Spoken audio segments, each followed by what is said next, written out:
China's EV invasion has reached America's doorstep, and Americans are literally crossing the border to buy Chinese cars.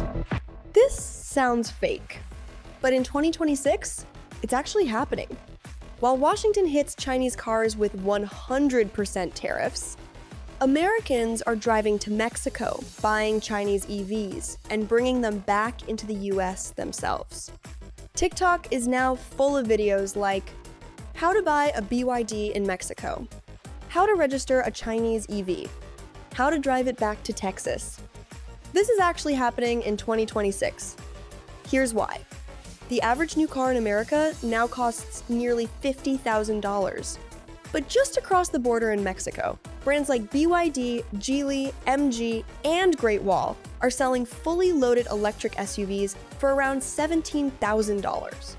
For the price of a basic gas car in the US, you get panoramic roofs, giant touchscreens, smart driving features, adaptive cruise control, karaoke systems, even built-in power stations.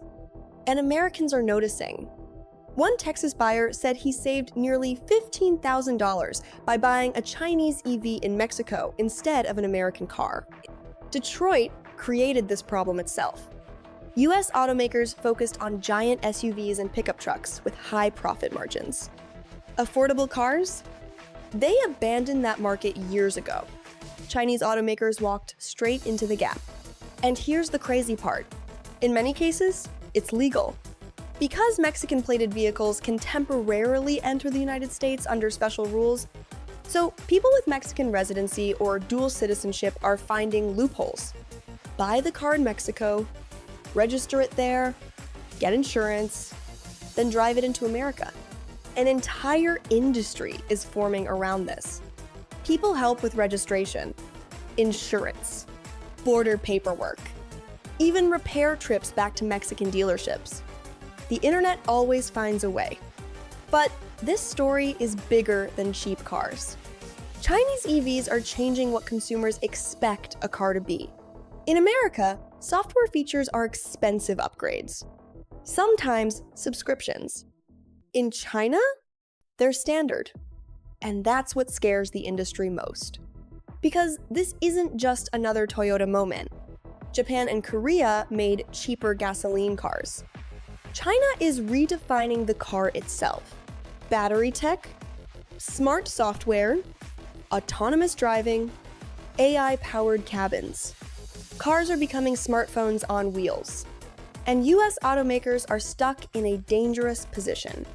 They can't match China on price. And increasingly, they can't match China on technology either. Meanwhile, Chinese brands are rapidly expanding across Mexico and Latin America. In 2023, Chinese automakers had just 5% market share in Mexico. By 2026, that number jumped to 22%. 1 out of every 4 new cars sold in Mexico is now Chinese. And even more ironic, American car companies still rely heavily on Chinese batteries, electronics, and supply chains. So tariffs raise costs for everyone, including Detroit. Years ago, China allowed Tesla into its market. That competition helped build China's EV industry. America chose tariffs instead. But tariffs can block imports. They can't block demand. And as Chinese EV technology keeps improving, it's becoming harder and harder to keep them out.